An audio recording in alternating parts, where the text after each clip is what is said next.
Misaotra Jesosy, mankasitraka anao zany. Misaotra Tompo, tenao dia milaza Tompo hoe fa fitiavana mandrakizay no nitiavako anao, azanao paretako ny famindrapoko aminao. Tompo, mandrakizay tokoa ny fitiavanao, tsy azonay refesina akory zany, tsy takatra ny sainay ny alala ny fitiavanao Jesosy. Mandrakizay zany, ary zanao paretanao famindramponao ao fiainanay, tsy araka izay zavatra hita ny masonay, tsy araka ny zavatra mety hoe efa niainanay na mety mbola hiainanay aza Tompo, fa ny fitiavanao dia mihoatra noho izany Tompo. Enao tokoa ny miazona ny fiainanay, enao ny miazona ny ampitsonay tsirairay avy Tompo. Ny alfa ny omega ny fiainanay dia efa eo an-tananao. Misaotra Jesosy fa atsanganao indray izay androany, atsanganao indray ny fiainanay, satria eo an-tananao ny fiainanay Jesosy eo. Tsy amelanay ho rava zany ianao mandrakizay Tompo, satria ianao ilay fanantenany fiainanay Tompo. Halleluja.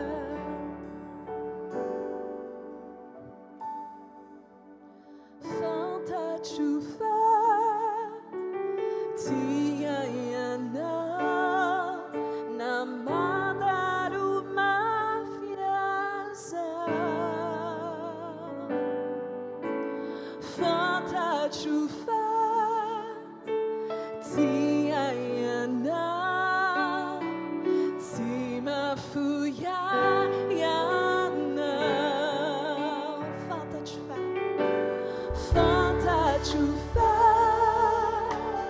tia ianao na mandaro mafiasa. Fantatro fa tia ianao tsy mafuya ianao. Pero sayang fanulalu baku misecari matenya tutita kuitu nizaya farana sufabula teu yana. Chupa,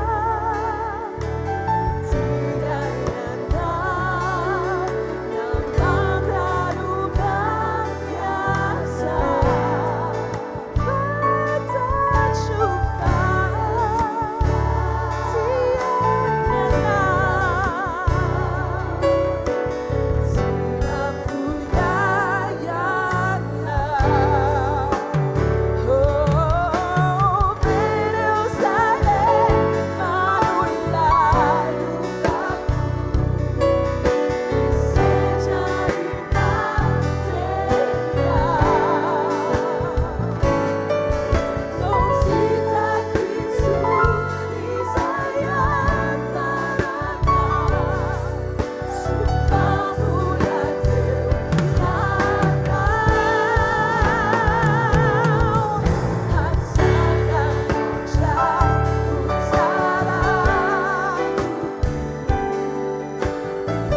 Matoky indrindra ianao tompo.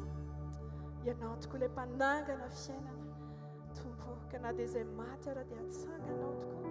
Izay matimaty rehetra amin'ny fiainanay nariny zana ina Jesosy io misaotra tompo. Halleluja. Hoanao reto izay Jesosy. Maniry mafy ianao tokoa izay. Ny fanatrianao tompo no rivotra iainanay. Fanatrianao ny fiainanay tompo. Fanatrianao dia lanitra ho anay Jesosy. Tsy afaka iaina izahay raha tsy eo ny fanatrianao. Ka tompo anenika izao toerana izao izany fanatrianao izany tompo.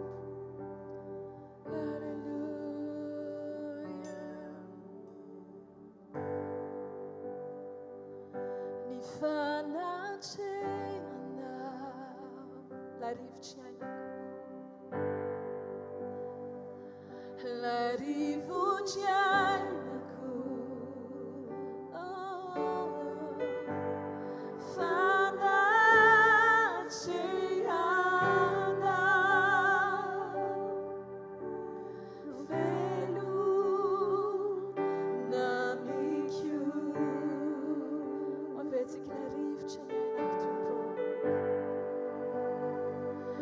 La rivotra iainako.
ilanao mafy atompo taontsika mifotsika manontolo zay milanao mafy atompo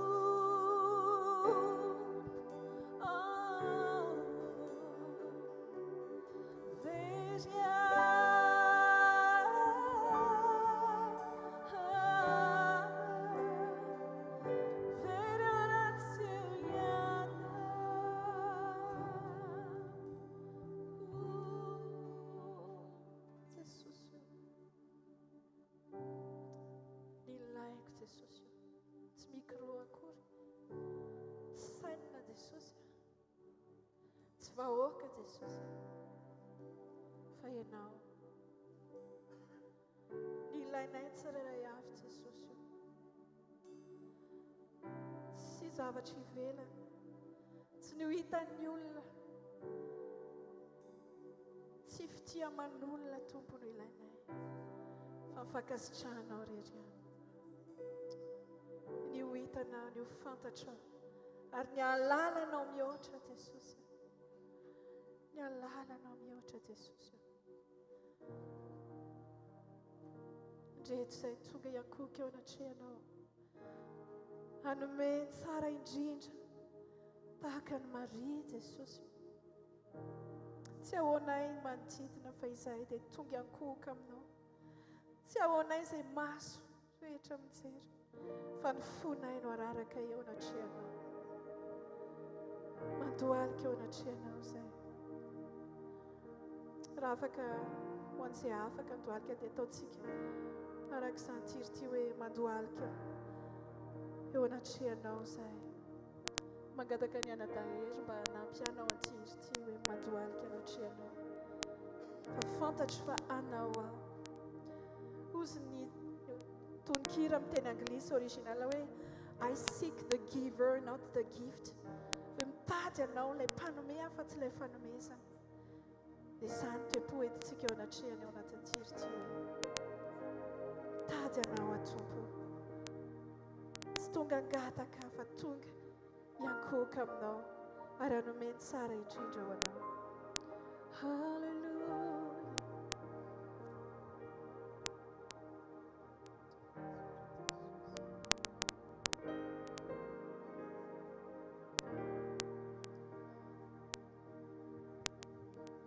Mandohalika anatrehanao, fa fantatro fa anao aho gidro asaratro ny fianako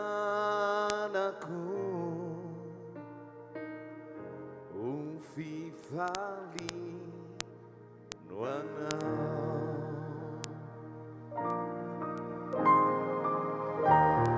Ianao lay tompo avo indrindra,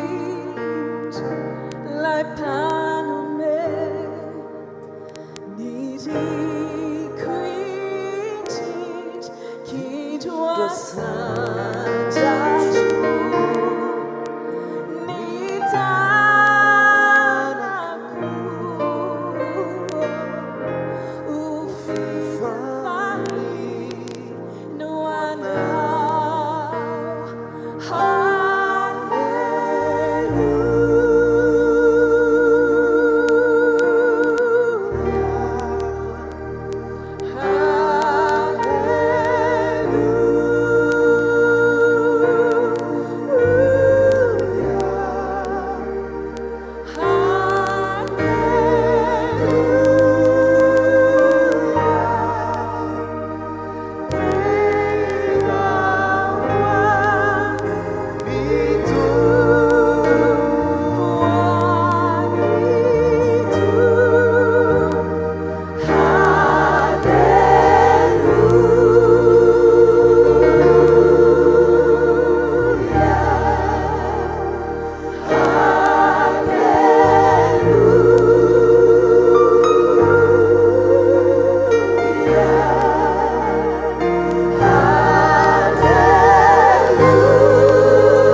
Dao tiaka mafon'ny Jesosy tsika eo. Dao amin'ny voninahitra ny Jesosy tsika ao anatin'izany fiankofana izany.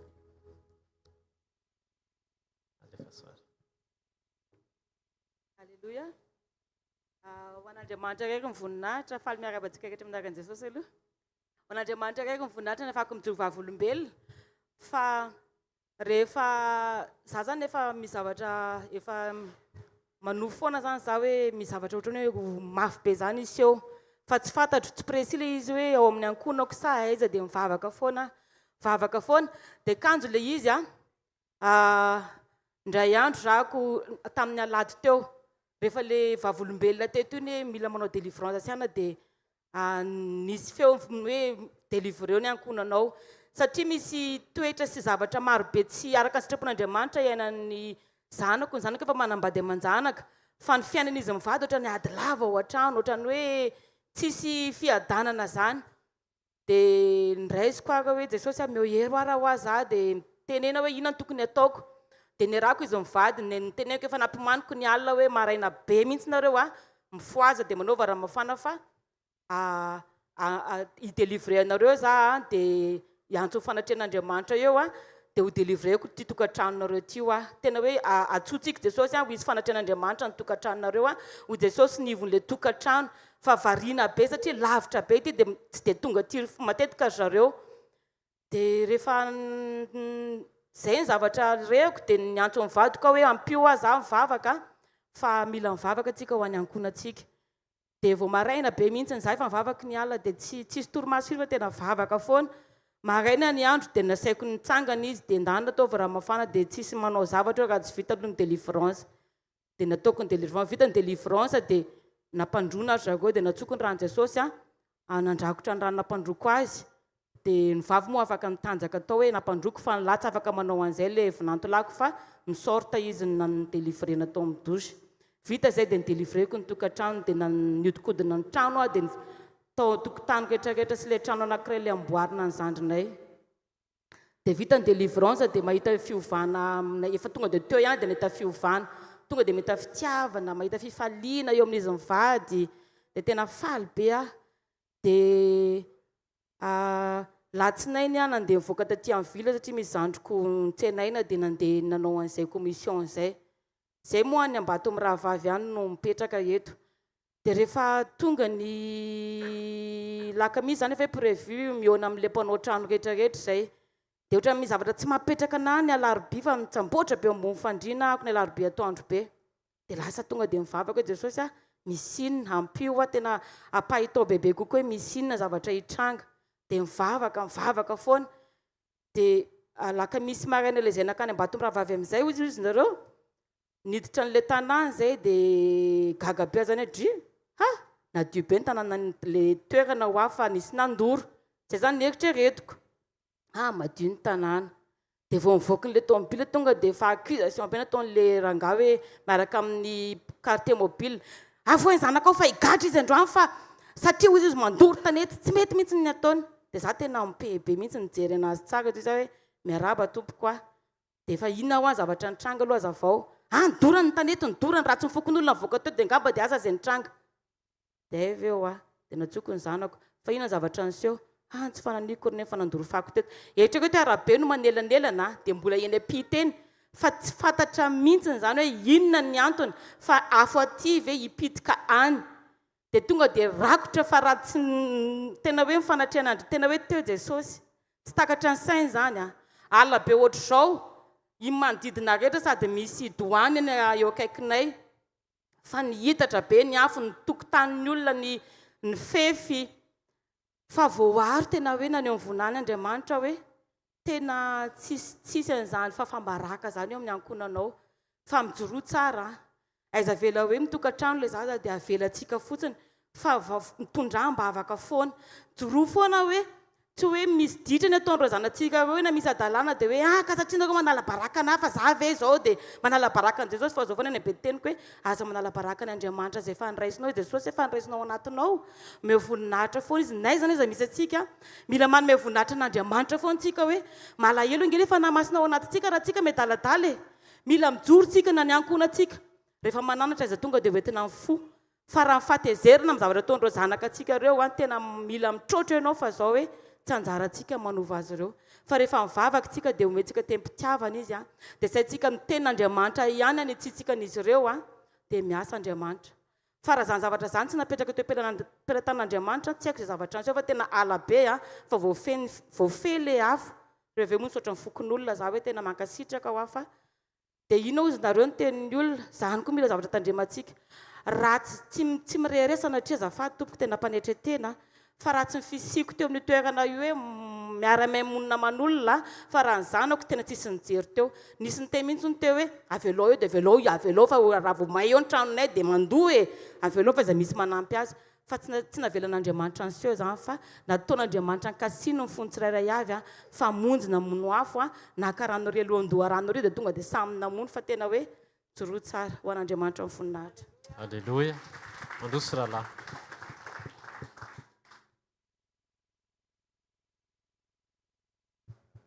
manana fiadanan'i Jesosy ho antsika rehetrarehetra. Amen.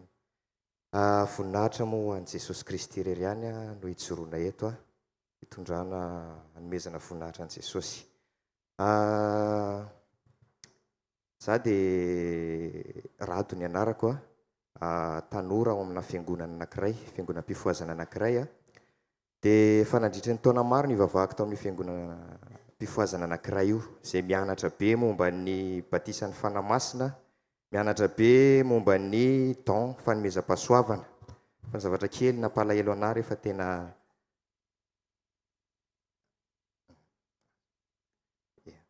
dia zavatra nisy tao anatin'izay dia en tant que hoe tanora tao amin'ilay fiangonana misaotra ny tompo fa tena nanasoa tao amin'ilay fiangonana samy nanana nitondran'ny tompo anazy moa dia tao no nitezaina dia misaotra ny tompo arak'izay fampianarana nisy tao izay dia nandray ny tena nahazo batisan'ny fanamasina, nandray ihany koa fanomezam-pahasoavana.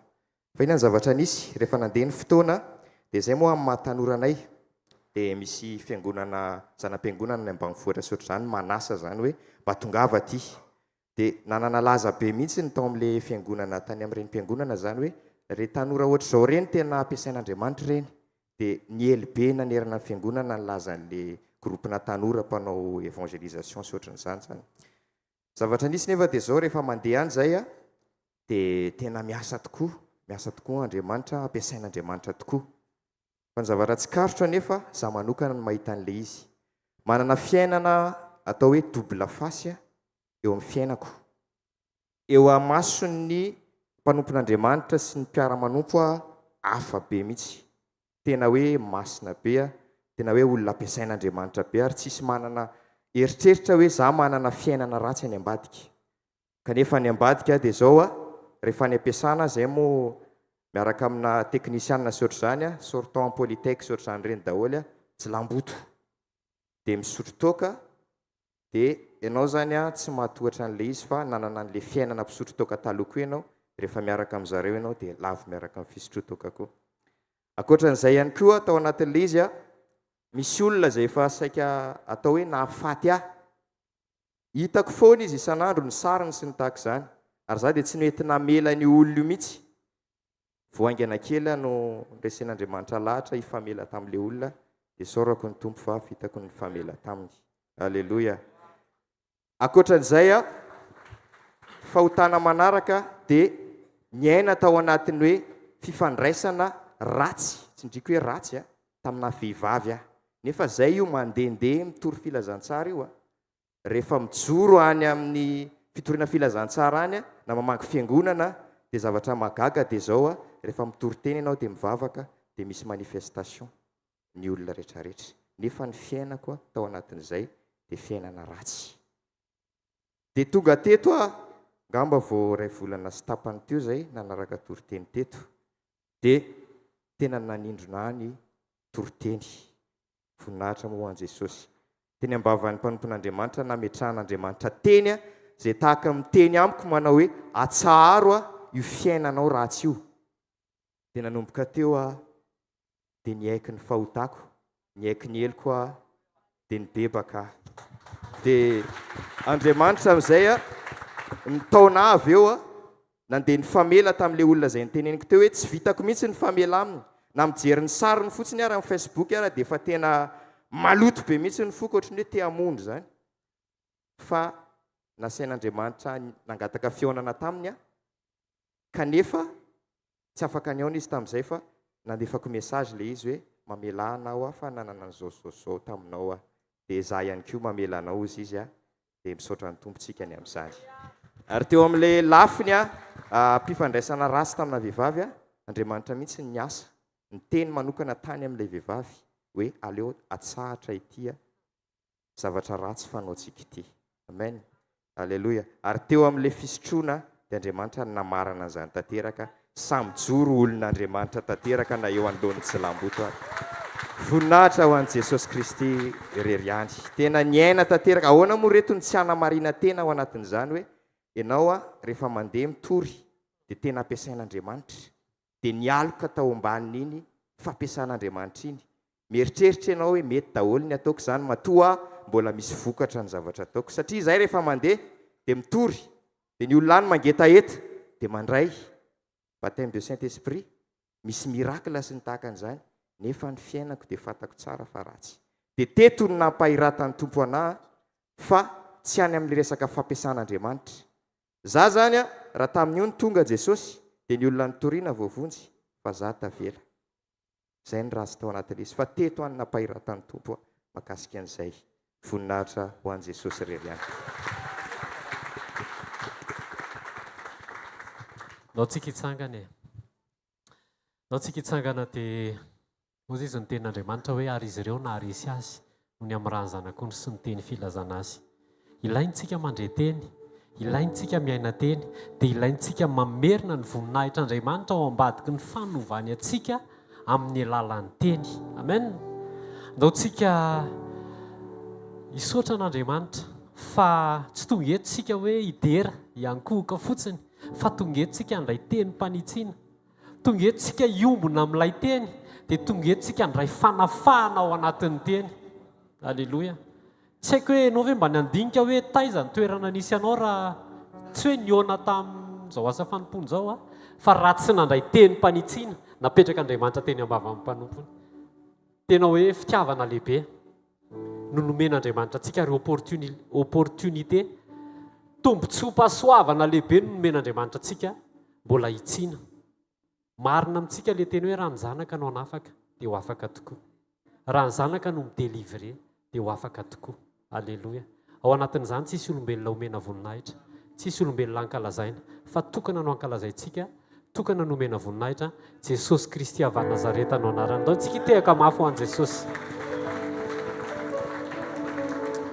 Ndao tsika hisaotra ny amin'ireo teny mpanitsiana, ndao tsika hisaotra ny amin'ireo délivrance, ndao tsika hisaotra ny amin'ireo teny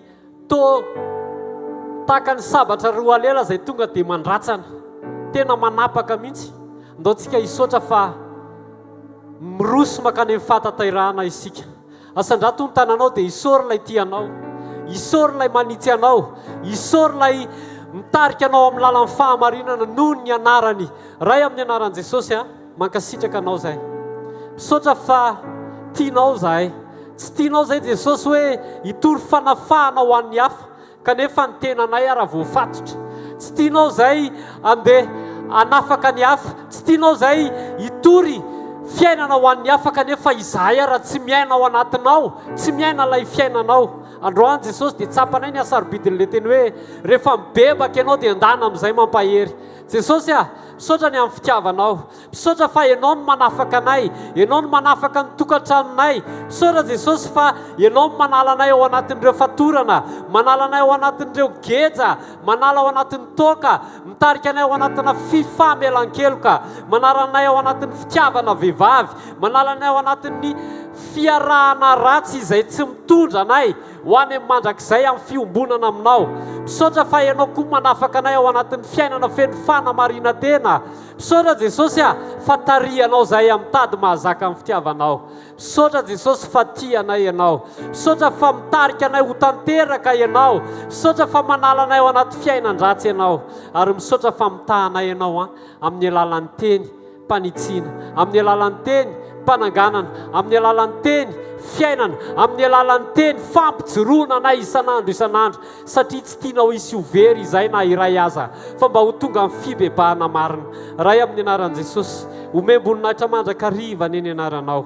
Aoka ianao ahazo aina eo amin'ny fiainany tsirairay izay mbola miafinafina tsy mampahazo aina anao Jesosy dia aoka iseho zany ary aoka hialy zany. Misaotra ny amin'ny fanafahana anay tsirairay avy misandrata Jesosy amen. Andao tsika hitehaka mafy ho an Jesosy andraisantsika ny teny izay apetrany eny ambava amin'ny mpanompo.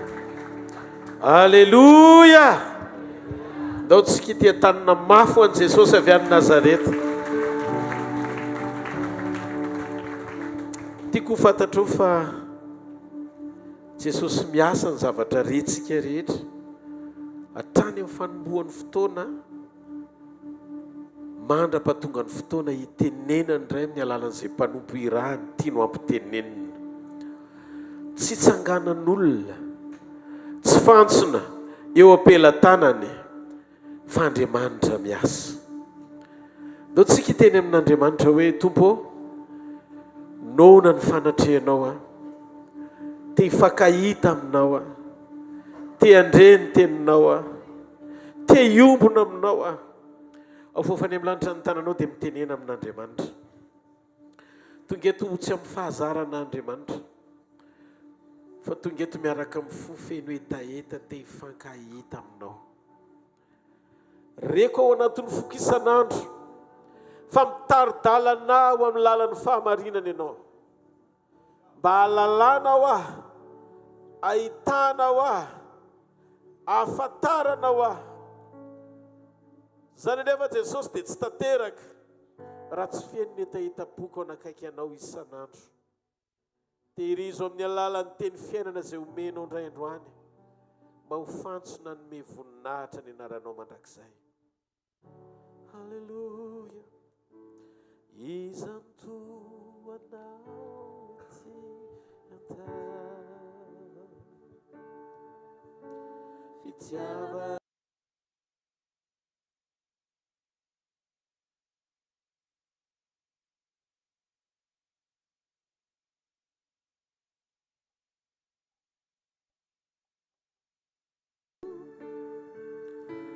Jesosy anao lay rano velona fanatrehanao no lany jawai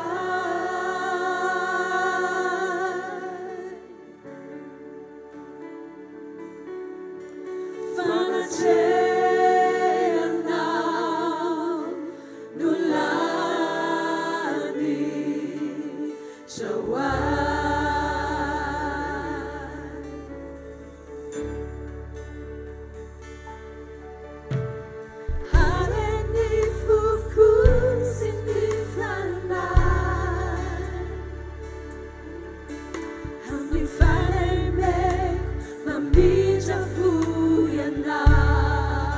Sandrato ny tanatsika tena mifotsika manontolo ny tenenantsika amin'ny fanatrehana.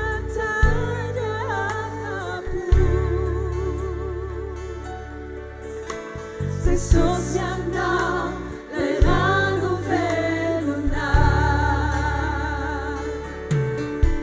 fanatrehanao no lany jawai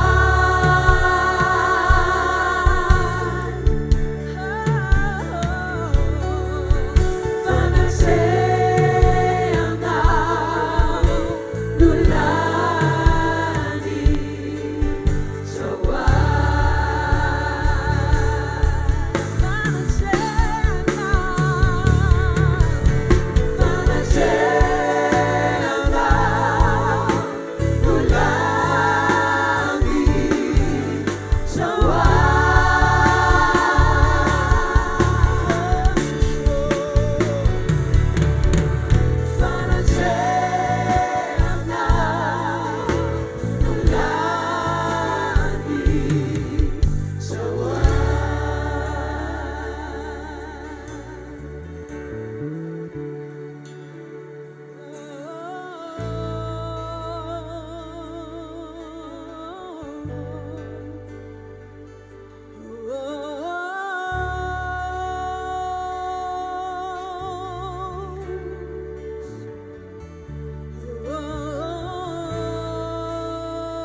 fitiavana tsy manam-paro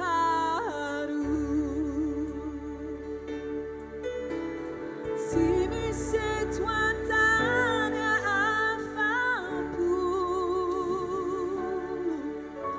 Jesosy anao lay rano velona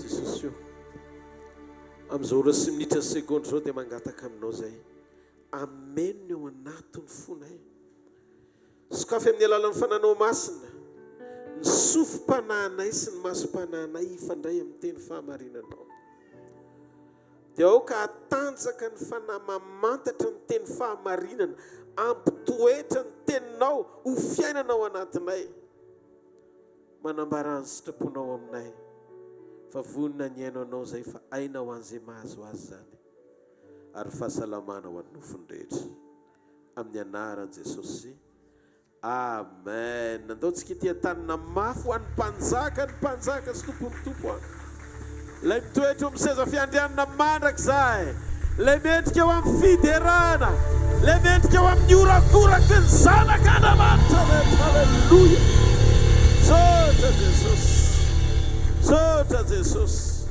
mendrika anao ny fitsaoana ny fiankofana ny fitoriana ary mandritra ny fotoana rehetra azy izay nomena voninahitra fa ny anaranao rery mandrakizay tsisy ray aminay reto no niaritra teo amin'ny azy fijaliana na ny fantsiana teo amin'ny azy fijaliana tsisy ray aminay reto ny anaranay ny nanaovana batisa nizanizy enao rery no mpamonjy enao rery no mpanjaka enao irery no mendrika enao irery no mendrika andray ny fiankofana mandrakizay misandrata Jesosy misandrata eo amin'ny toerana mendriky ny mahampanjaka anao sotra tompo mitenena fa miananao zay amen alleluia mahazo toerana tompoko miarabantsika rehetra indray androany anatin'ny fotoana izananantsika ny teny fiainana androany dia hitondra antsika ao anatin'ny fotoana fohy ny tenin'Andriamanitra zay nampitondraina ny lohateny hoe mahalala ny ao am-pony Jesosy tsy hahadiso ny fitorianao sy ny fampianaranao ao amin'ilay hoe iray aminY. Fanontaniana napetraky ny olona telo na efatra omaly ny hoe tena tsy azo atao mihitsy ve zany pastera mba mitory sy mampafantatra ny olona hoe mitahandriamanitra pastera izy ane mpanasitrana sady fitahiana koa atsangano hoe nytanan'izay mandeha androany tsy hamerimerina nyity fampianarany timpolo inenina fa tena hvkl nangataka tamin'Andriamanitra dia niteny tamin'i Jesosy hoe sokafo ny fony olona ndreny ty fahamarinany ity mba tsisy olona nao erreur atsony na fahatsoana fefa tena kaiky ny fotoam-pampakarana ary mila miomantsika mba milala ny fahamarinana no izorantsika amin'ny fanompoantsika an'Andriamanitra. Za teteny aminao fa matetika ny mahatonga ny fanoloran-tenanao tsy voatahiry dia ny karazana teny sy fampianarana voarainao tsy mampiorona ny fiainam-panahinao iombona amin'Andriamanitra fa mampanompo anao an'Andriamanitra ny fanatenan-javatra. Fa tiantoka ho amin'ny fijoron'ny olona ny fiarahany amin'Andriamanitra amin'ny fiarahany amin'Andriamanitra mandrava ny fiombonany sy firaisany amin'Andriamanitra ny toe-pombana amin'ny fametrahana an'Andriamanitra ho mpamaha olana mpanasitrana mpamaly vavaka fotsiny.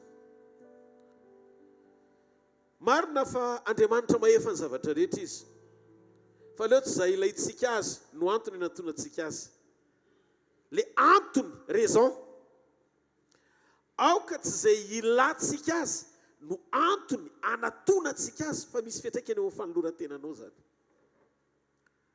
Zany mahatonga ny fijoronao tsy maro-potitra ra-piombonana amin'Andriamanitra satria tonga antony anatonanao azy sy tadiavanao azy zay zavatra ilanao azy.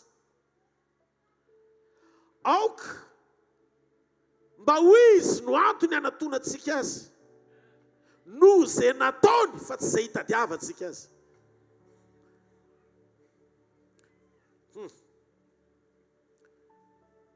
Ry olombelona, valio mifanandrify amin'izay nidinany hamonjy anao izy, fa sarobidy lavitra no zay hitadiavanao azy no nidinany hitady anao. Averiko tsara mba hazava.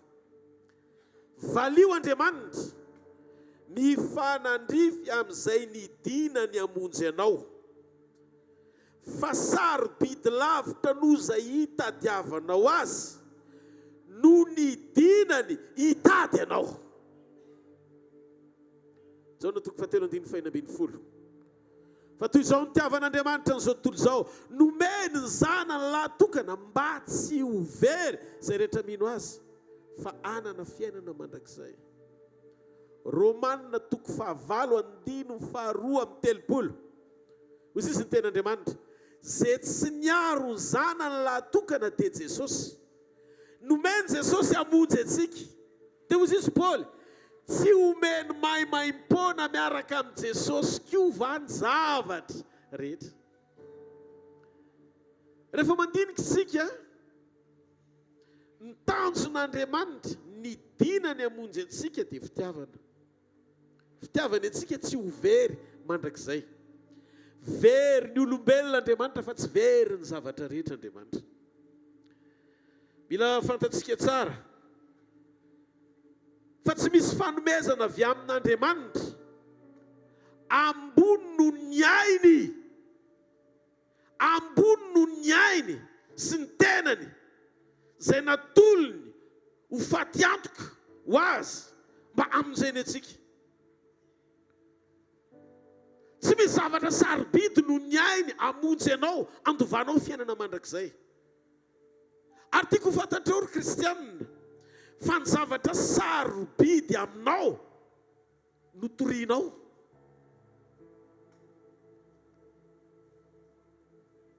Andriamanitra tsy nametraka ny zavatra rehetra ho sarobidy, fa nametraka ny fanjakana ho sarobidy, ka tsao aloha ny fanjakan'Andriamanitra sy ny fahamarinany dia anampy ho anareo zany rehetra zany.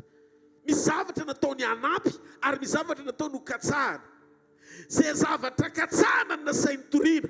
Any boky Matitoko 10 izy nilaza.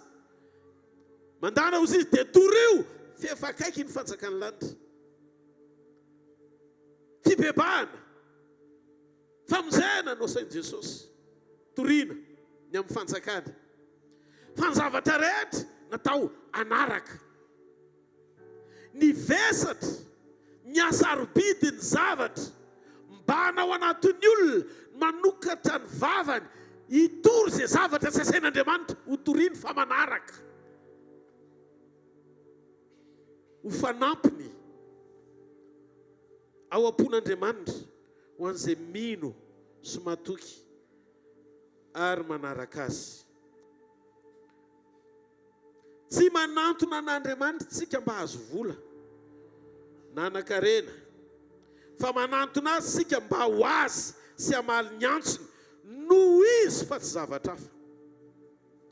Mba fantatrareo hoe fa nidiny izy, nidiny Jesosy. Nidinany Jesosy dia amonjy ny olona very mandrakizay mba handova fiainana mandrakizay. Very ny olona Andriamanitra fa tsy very ny zavatra rehetra. Rehefa very ny olona dia averiko supprimen'Andriamanitra ny paradisa. Tonga dia mifoanan'Andriamanitra. Nroason'ny olona hiala tao. Donc tsy edena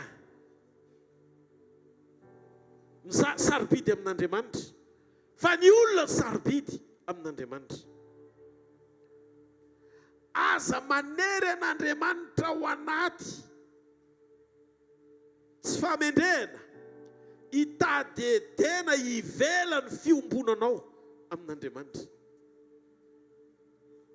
Hitanareo ve ny filazaon-tsara tsy marina, tsy mametraka sy mampitodika ny ara-pifatoan'ny olona amin'Andriamanitra, fa mampitodika ny fifantoan'ny olona hoe mahay ny zavatra rehetra sy mpamaly izay irian'ny olona Andriamanitra. Zany hoe mampitodika ara-pifamatorana ny olona amin'Andriamanitra amin'ny zavatra hainy atao, ilay zavatra toriana. Zany mahatonga an'ireny olona ireny diso lalana. Rehefa miteny sy milaza ny amin'i Jesosy Kristy dia tsy misy afa-tsy ny hoe ny Andriamanitra dia Andriamanitra mpanan-karena. Tsy mila tenenina zany fa azy ny tany izay rehetra eo aminy. Dia mitohy amin'izay ilay izy rehefa avy eo, dia raha tsy mitandrina izay miaino azy dia voafitaka ao anatin'ny anganonganom-bavy antitra. Mamafaza sy manomeza be, dia hiasa izy anitatra ny ambaninday anao sy ny arena ary ho lehibe ny fiafaranao mifanaraka amin'ny zavatra ataonao. Manomboka liberen'ilay filazaon-tsara ianao, tsy ombona amin'i Jesosy sy ny azo fijaliana, fa mandrimbona ny fomba amalian'Andriamanitra anao amin'ny efornao. Rehefa zao ny ataonao, voamaly ianao Andriamanitra. Fa inona ny sarobidy ka ilany izay ataonao, atonga izay maly ianao mihoatra noho ny ainy izay efa natolony teo amin'ny azo fijaliana, amintseny ianao.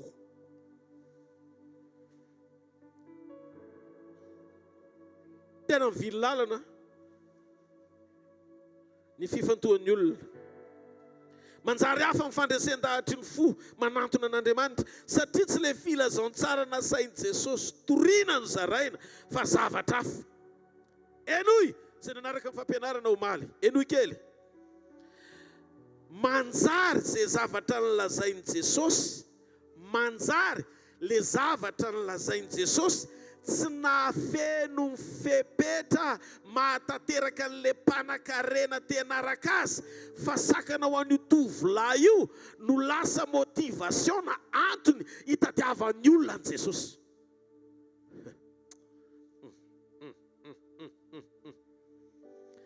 Eno tsara, nanaraka fampianarana omaly ianao, mangataka ivereno kely le fampianarana omaly.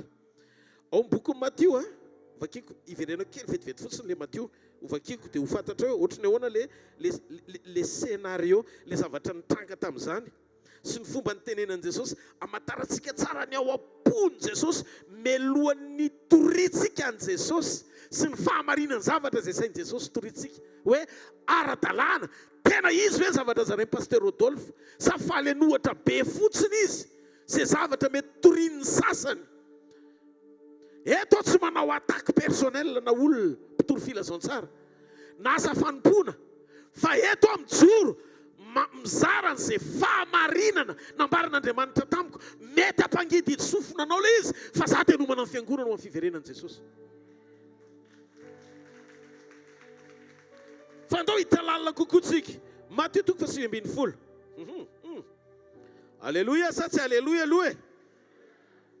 Manomboka amin'ny 9:20 ka hatramin'ny 9:20. Ora lehilahy taminy, inona avy mo? Dia ho Jesosy no hoe aza mamon'olona, aza mijangajanga, aza mangalatra, aza mety ho vavolombelona mandangy, manajany rainao sy ny reninao, ary tiavany namanao tahaka ny tenanao. Olona zatovy tamin'i Jesosy. Zany rehetra zany efa voatandroko avokoa. Fa inona ny tsy mbola mahatateraka? Dia ho Jesosy taminy, raha te ho tanteraka ianao, mandehana midio ny fanananao, ka omeo ny malahelo dia anana rakitra ny an-danitra ianao, ary aviana araka. Dia hoy izy ny 9:20.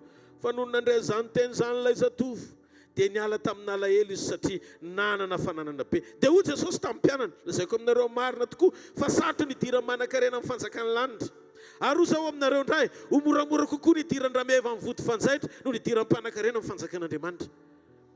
Nilazaiko teto omaly fa io mpanan-karena io tsy mpangalatra, mitandrina dito folo, tsy pisoloky, fa tena tamin'ny fahamarinana nazahoany ny areny. Fa te ho tanteraka izy. Ny fataterahana tsy feno teo amin'ny fepetra ny tandrema ny dito folo. Fa ho Jesosy raha te ho tanteraka ianao, ny ao anatin'ny fonao mifikitra mifanananao fitsory fa tsy libre eny am-panarahana ianao raha mbola misy vesaty ny arena ao am-ponao eo am-panompona.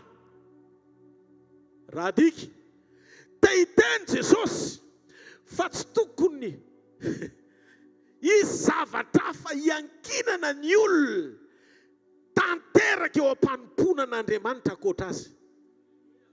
Ozy izy avaroto ny fanananao rehetra. Atamikapakiran'ilona azy avaroto.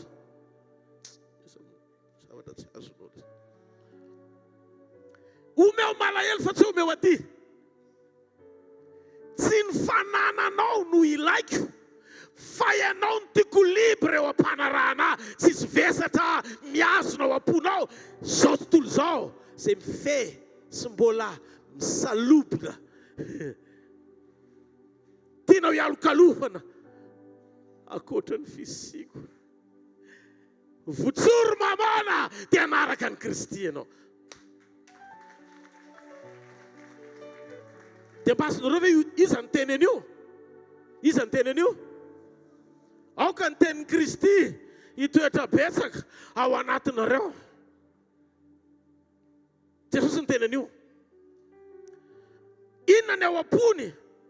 Mpanompo votsitra tsy miankina amin'izao tontolo izao sy ny fananany sy zavatra hafa akoatra ny fahafenon'Andriamanitra ao anatiny eo am-panarahana azy. Eto tsisy miteny hoe fa valo ny fanananao zavatra rehetra izy. Fa eto izy tena hitranao fa ny fiankinanao amin'ny zavatra rehetra ny fandrika tsy mahatateraka ny fiombonanao sy firaisamponao aminy. Lasa mavesatra eny am-panarahana azy ny olona mitoky amin'ny arena eo am-panompona azy. Dia raha zany ve reto ny zavatra nytenenin' Jesosy? Zany ve ny zavatra nytenenin' Jesosy? Dia za hitory ampanantena arena ao am-ponao eo am-panompona azy.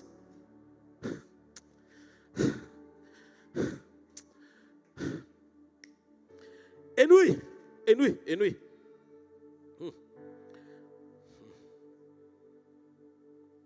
Tsy misy zavatra sarobidy hafa noho ny fanomezan'ny ainy zay nafono anao ka natao ampanantenana ny olona sy toriana ho sarobidy mihoatra noho ny nataony anantenanao azy.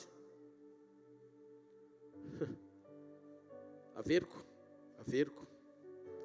Tsy misy zavatra hafa sarobidy noho ny fanomezan'i Jesosy ny ainy zay nafono atsika.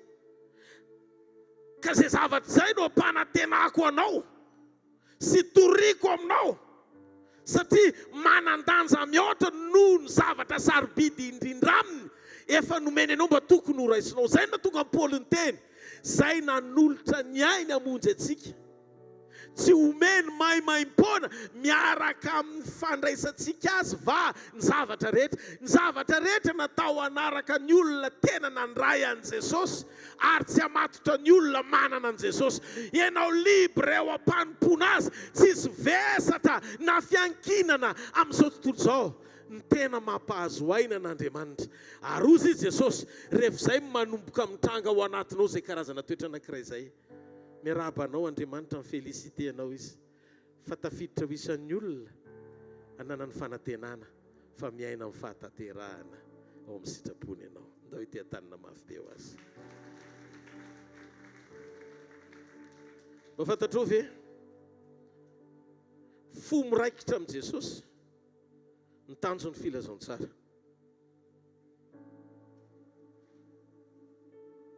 Teto ny zavatra nisy. Zay zavatra zay nilazain'i Jesosy fa tsy mahafeno ny fepetra, mahatateraka an'ilay mpanan-karena te hanaraka azy, fa sakana ho an'ilay tovolahy lasa nampiverin-dalana azy. Amin'izao andro faran'izao ny lasa motivation ho an'ny fiangonana, toriana hitadiavan'ny olona an'i Jesosy. Dia tondroy maso raha diso ny zavatra teneniko. Ny am-pon'Andriamanitra ny zaraiko aminareo. Dia ianao ihany ny amaly hoe mety ve ny fampanantenana sy ny fitoriana fitahiana sy zao tontolo zao amin'ny fiarahana sy fanompoana an'Andriamanitra. Fo miraikitra amin'i Jesosy sy ny tanjon'ny filazantsara. Fo miombona amin'i Jesosy sy ny teniny. Fa tsy olona vesaran'ny filany tsy votsitra tsara mametraky ny filany ho antony hitadiavany an'Andriamanitra. Averiko. Fo miraikitra amin'i Jesosy sy ny tanjon'ny filazantsara tompoko. Fo iombona amin'i Jesosy ho tanteraka amin'ny sitrapony sy ny firaisana amin'ny teniny. Fa tsy olona vesaran'ny filana tsy votsitra tsara mametraka ny filany ho antony hitadiavany an'Andriamanitra. Eo amin'ny 19:20 zao ny tenenin'i Jesosy. Dia Jesosy taminy mandehana amin'ny fananao rehetra ko omeo malahelo dia narakitra any an-danitra ianao ary via naraka. Teteny Jesosy, ianao ny ilaiko. Ianao ny ilaiko aloha. Ny vesatry ny fahitako anao miaraka amiko. Natongavako iombona aminao. Fa tsy hitadiavanao aho. Dia hifankahita amin'Andriamanitra ianao. Raha ohatra ka omeonao lantsy izay antony hitadiavany ianao. Ary tonga antony hitadiavanao azy. Dia lasa renao, ny vesatra ao am-ponao, mangetaeta azy hiteny hoe, ianao ny ilaiko, ianao ny iriny foko. Mihoatra lavitra noho ny faniriako izay zavatra rehetra ilaiko sy tadiaviko. Ny fametrahako ny fisianao eo amin'ny fiainako ho ambony lavitra noho ny zavatra rehetra ilako ny fanampianao. Ianao no ilaiko, ianao no iriny foko, ianao no ilaiko, tariwaitana Jesosy.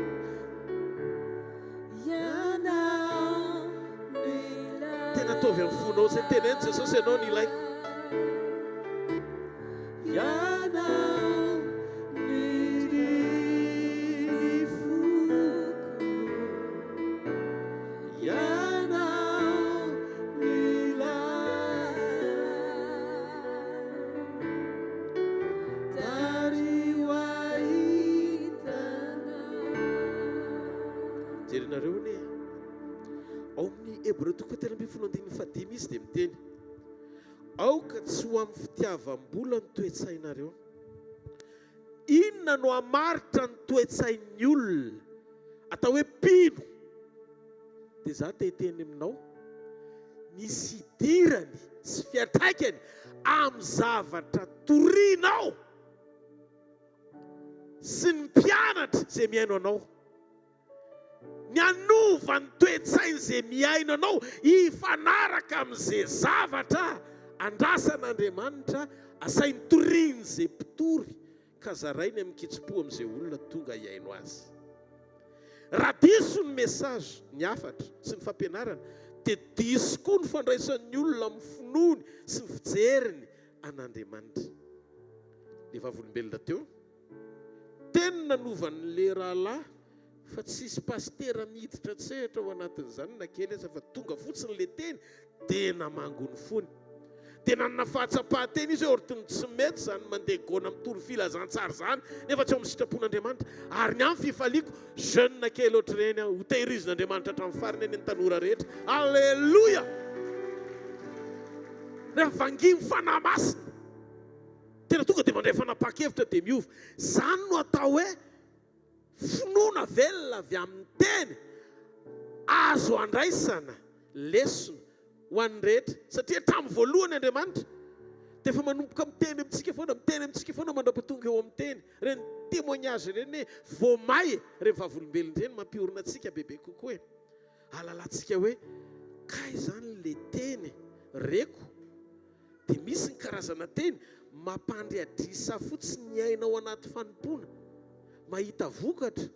Fa mbola misy zavatra ao anatiko tena mbola mila miova be mihitsy, fa tsy vitako ny nanovan'ilay izy raha tsy nisy teny mpahamarinana tonga namangy ahy tao anatiko mba hahafahany fanahy masina ny asa teo amin'ny fiainako rehefa tonga etaetako ny ainan'le fahamarinan'le teny zay voaraiko.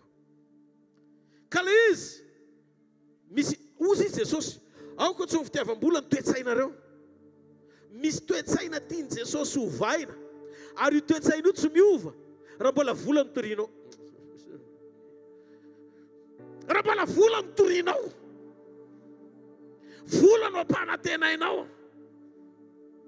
Ny zavatra hain'Andriamanitra atao no torinao mba hiandrandran'ny olona ny zavatra hainy atao. Ny zavatra tian'Andriamanitra, ny tena fanirian'Andriamanitra ho anao, tsy handrandra zavatra fa hiandrandra azy.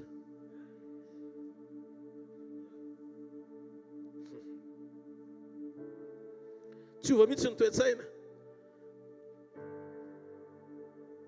Hiala amin'ny fitiavam-bola raha mbola zao tontolo izao ny ampitodiako anao ao anaty filazantsara izay toriko. Ozy izy mianina amin'izay nanareo ozy izy fa ozy izy za tsy andao na afoy anao. Zany hoe Jesosy teteny hoe ny tena fahafenoan'ny fahasambarana tsy hoe rehefa complet ny zavatra ilaina na manana ambiampy ianao, fa ny fahafenoan'ny fahasambarana ny fanananao fahatsapana fa tsy miala anao fa eo foana mandrakariva. Tsy miaisotro izany ny fanatrehako fa za miaraka aminao, za momba anao. Dia ozy izy hoe za tsy andao anao mihitsy na afoy anao akory. Alleluia! Ny zavatra rehetra manaraka ary manaraka ho an'izay miray amin'i Jesosy sy mampitoetra ny teniny, fa tsy izay tsy ampy firaisana amin'i Jesosy mampiasa ny anarany am-pinoana mikatsaka ny zavatra rehetra fotsiny. Ndao averiko. Ny zavatra rehetra dia manaraka izay tena miray amin'i Jesosy ary io hitany ao anatin'ny fonao. Fa za modimody miray eo nefa mbola vesarany filana ihany ny ao am-po rehefa tena jereny akaiky. Ozy izy, ny zavatra rehetra manaraka izay miray amin'i Jesosy sy mampitoetra ny teniny, fa izay tsy ampy firaisana amin'i Jesosy mampiasa ny teniny sy ny anarany hikatsaka ny zavatra rehetra iny atao fotsiny. Jaona 2:17. Raha miray amiko ianareo ka mitoetra ao anatinareo ny teniko. Misy etapo le izy. Dia angatao izay tianareo na inona fa toko tonga aminareo zany. Izay tianareo angatahana fahazam-panantenaina.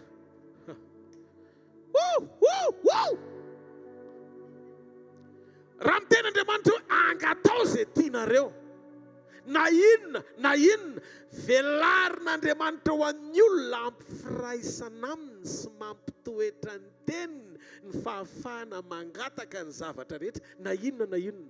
Fa izy tsy naniraka hoe raha miray amiko ianareo ka mitoetra ao anatinareo ny teniko dia andana panantenao fa ho tahiako ny olona. Tsy toriana ho tonga fanantenana ao anatin'ny olona le izy, fa manjary maka ny toeran'i Jesosy indray mamoana. Sy izao tontolo izao. Kristy rery ny fanantenantsika ny voninahitra.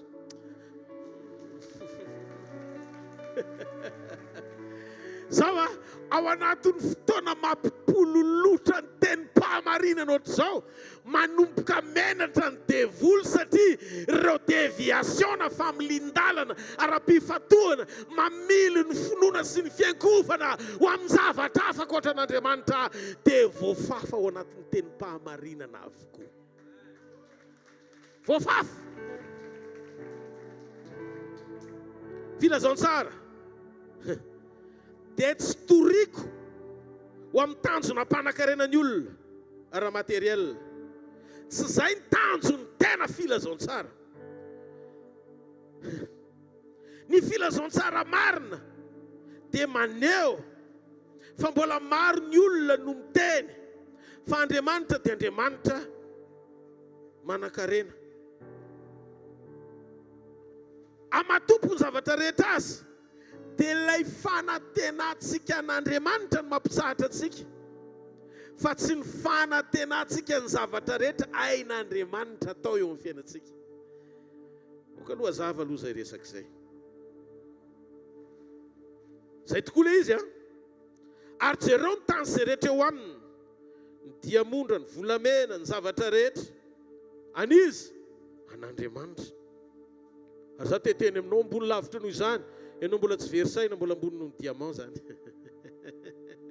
sao te adinonao ary zany ianao mbola afaka manao zavatra io hery afahanao mavory areny io fahalalana omen'Andriamanitra anao am-ponao io afaka manavaka ny tsara sy ny ratsy ohatry ny androany zao ianao vao aheno mpitoroteny raha pitso aza mitsara zay mbola tsy tanteraka amin'izay tsy fahalalana ohatra fa raha lasa fitsarana sy condamnation izy lafa namelohana dia diso koa ianao fa ny marina efa nampahalalana ny marina dia fantatro fotsiny hoe tsy izay ilay hitondra eona amin'i Jesosy fa filazantsara hafa sy Jesosy hafa zany reny rehetrareny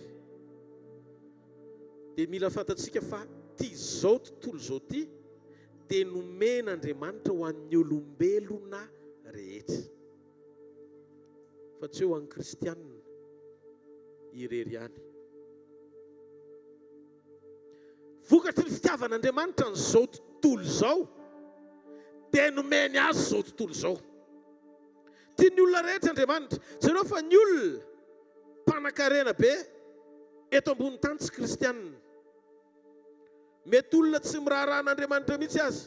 Eny mety manompo Andriamanikafa mihitsy fa tsy kristianina no manan-karena indrindra eto ambony tany. Andriamanitra nefa namorona ny olona ary Andriamanitra tisy mamorona azy dia nataon'Andriamanitra vonona ho an'ny olona avokoa so zavatra hita maso rehetrarehetra zao. Mihaino atsara ve nareo? Ny problema dia zao fa maninona ny misy mahantra, misy manambe, misy tsy manana. Tsy sokajiana ho isan'ny fiangaran'Andriamanitra ny fisian'izany fa vokatry ny toe-panahin'ny olona no mahatonga an'izany. Misy titena, misy mpanangom-be, misy pidribla ohatry ny eny ambony terrain io.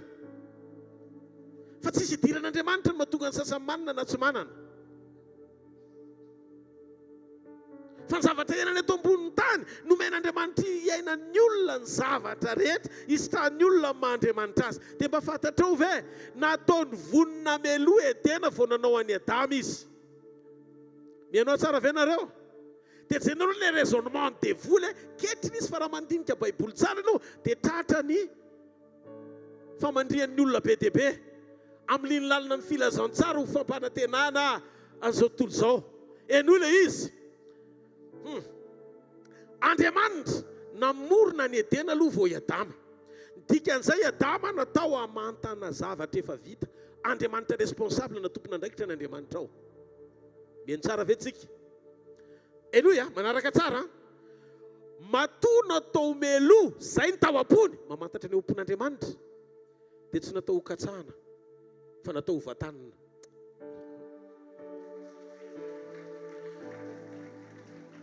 Esorony devoly ao an-tsainao zany rehefa niodiny Adama lasa ny sasarany ao anaty ozona zay tokony ho vantaniny ao anaty tsodrano rehefa misitrapon'Andriamanitra izy.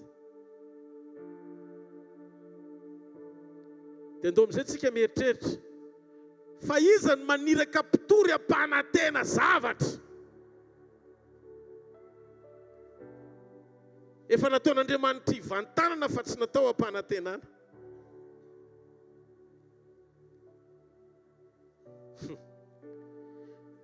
Kristy ao anatsika ny fanantenana amin'ny voninahitra. Fa tsy zao tontolo zao ampanantenaina amaritana fa goavana ianao mandana fotsiny any amin'ny toerana tsy kristianina fa mbola misy goavana lavitra noho ianao.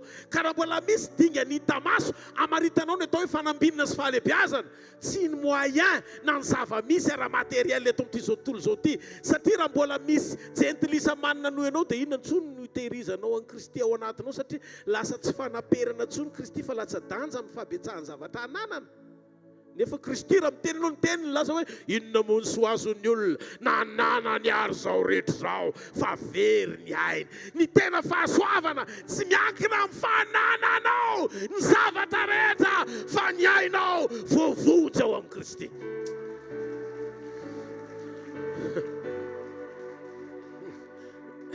Ny fitorinana famelomana fanantenana zay ny gospel. Gospel na ny filazantsara dia fampirehetana amin'ny fanantenana ao anatin'ny olona an'Andriamanitra. Dia hitanareo raha avy amin'ny fivoriana tahina amin'izay zao tahina amin'izay zavatra andrasanao any an-tanana anao dia zao sy ampiononina anao hoe ho milliardaire nareo menakavy raha fakapitso.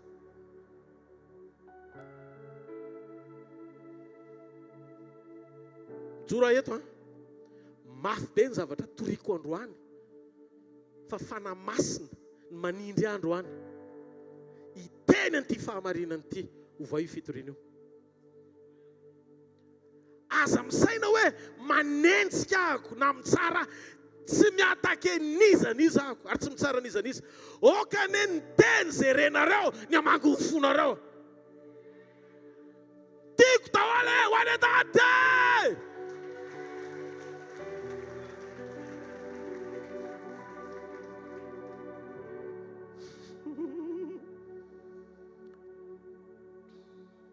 Ny ara-tsim-panahy ny olona mahatonga ny niveau de vie na ny fahasamihafana eo misy eo fiarahamonina satria korotaniny devoly ny fon'ny olona.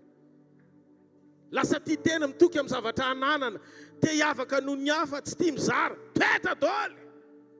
Tsy olon'Andriamanitra ilay izy fa izay ny antony hitoriana amin'ny filazantsara mba hiova toetra ny olona hitiany ny rahalahiny ahitsimbona ny hafa fampizara fahasoavana ho tahian'Andriamanitra hihevitra amin'ny fanjakany. Fitoriana manova toe-po no ilaina fa tsy manova ny ety ivelany.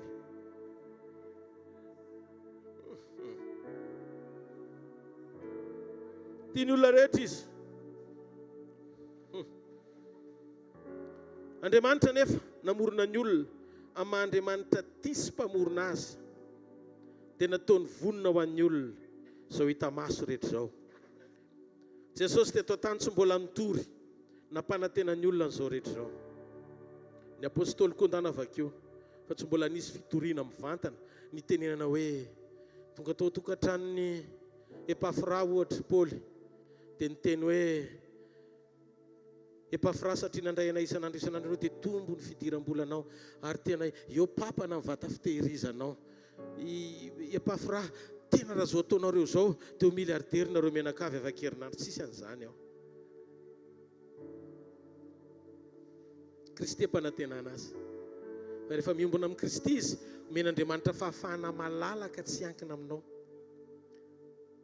Raha vao miala fotsiny filazantsara ka zavatra fa tsy nasain'i Jesosy toriana no torian'ny olona dia tsy hitan'ny Kristy ny olona izay torianao amin'ny filazantsara fa hitanao.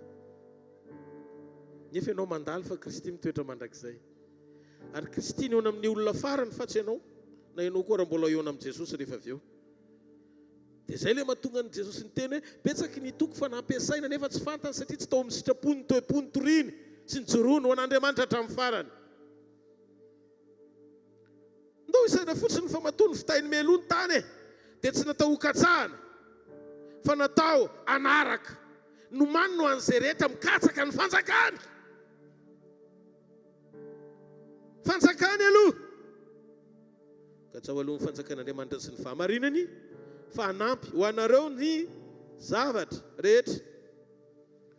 Rehefa ny fanjakan'Andriamanitra no amponao dia manaraka ho azy ny zavatra rehetra. Zay katsahanao tsy ny nanotorianao. Matozy Jesosy hoe manaraka na fanampiny dia tsy tanjona ilay izy. Tanjona any aloha fa tsy any ariana.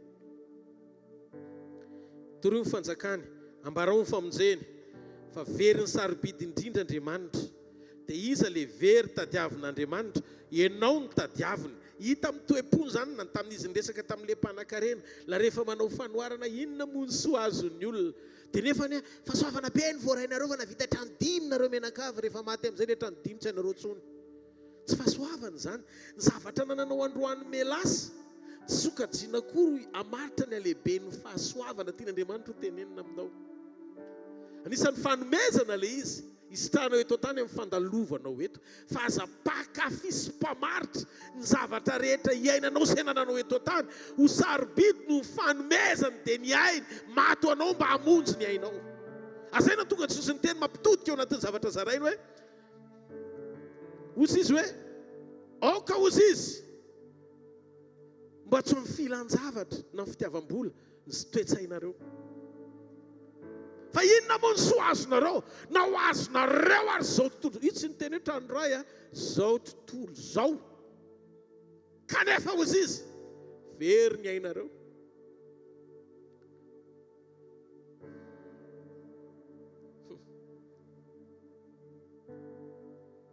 raha vo zao miompana amin'ny tany motivation anao dia azagaga raha mampirisika anao anaonao foana sy anota ary moritardalina anao any amin'ny fitaka sy faharatsiana ny devoly satria raha vo tafidiny eto an-tany ny vision anao eo amin'ny nofo dia tsy horava mihitsy le nitoriko maly hoe seza fiandrianan'ny satana atao hoe fialonana zany no antony mahatonga mpitandrina samy mpitandrina ny fampialina mpitandrina fa nienjika ka le fanenjehana zany misy amin'ny endriny maro misy ireo vesaranota diso motivation tia mpitany fiainany amin'ny hafa satria mbola eto an-tany ihany kay le lanitra tadiaviny fa tsy le fanatrehany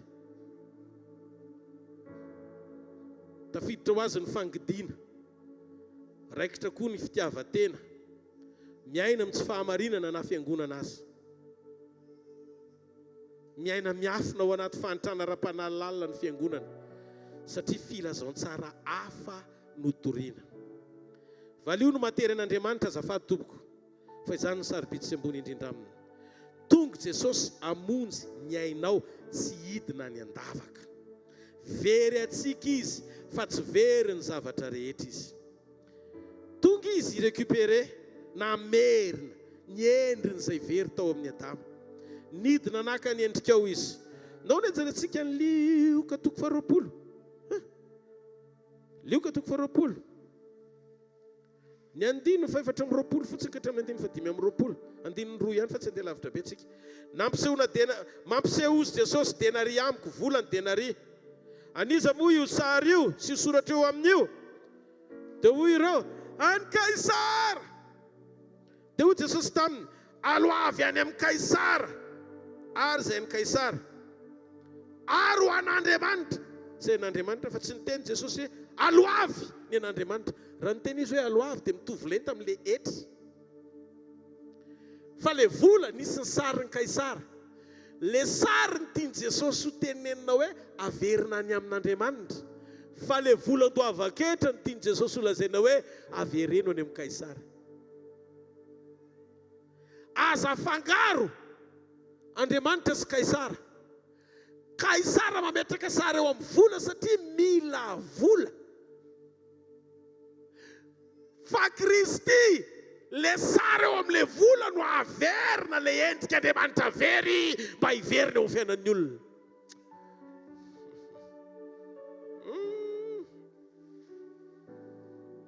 amin'ny alalan'i Jesosy Kristy no niverena ny endrika Andriamanitra eo amin'ny olona satria Adama le voary voalohany very ny endrika Andriamanitra fa Adama farany atao hoe Jesosy Kristy le noforono le nanaiky ho isan'ny voary aneo ny tenany na dia tahary azy ho taafina sy atonga antsika nanana ny endriky ny tena zanak'Andriamanitra atao hoe olo mbovonjy olo mbaovao eto sary teo amin'ny volany naseho dika fa ny vola setra no alohany amin'ny Kaisara fa ny sary ny tompo ao amin'ny Kristy tsy vola sy etra le izy fa sary very mila averina fa nariny Adama voalohany inona ny tiany tenenina amin'le sary raiso ny famonjena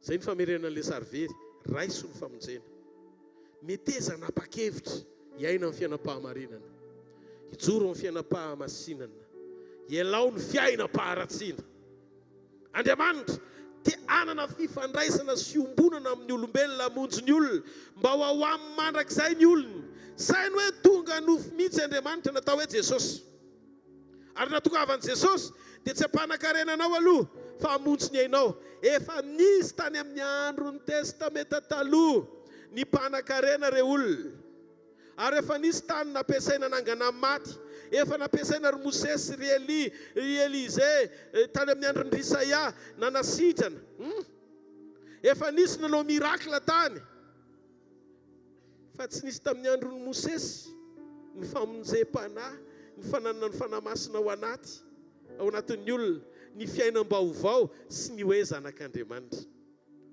Nahatongavan'i Jesosy dia izay nampiavaka azy. Fa raha tany amin'ny testamenta taloha ianao mitory fitahiana hoe n'Andriamanitra tao izany dia normal. Satria tany amin'ny testamenta taloha Andriamanitra te hiseho eo amin'ny olona, fa miaraka amin'ny olona mbola tsy tanteraka sy nampiasa olona mbola tsy voavonjy. Allô? Atao ve connecté? Allô? Normal Andriamanitra raha maneho ny fisiny miaraka amin'ny olona tsy tanteraka mipirofo ny asa. Dia ny faneho-pamantarana ny non'ny olona fa eo Andriamanitra mampiavaka ny olona ray amin'ny hafa izay ombany sy ny fidiny. Fa tamin'i Jesosy tsy mila maneho ny tenany izy tamin'izay zavatra efa nisehon'ny hafa fa reny nanaraka fotsiny amin'ny Andriamanitra azy. Tsy hoe niseho Andriamanitra fa nidin'Andriamanitra.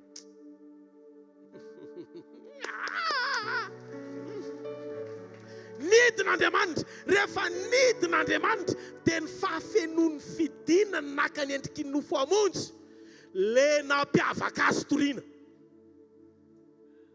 Tsy kristianina ianao fa mety manaraka Mosesy na manaraka ny Elia. Hitanareo rehefa mitory andreny ny olona testamenta taloha foana mibotsibotsiana dia alaina ny testamenta vaovao ifanaranaraka amin'ny testamenta taloha dia voly ny fitsy.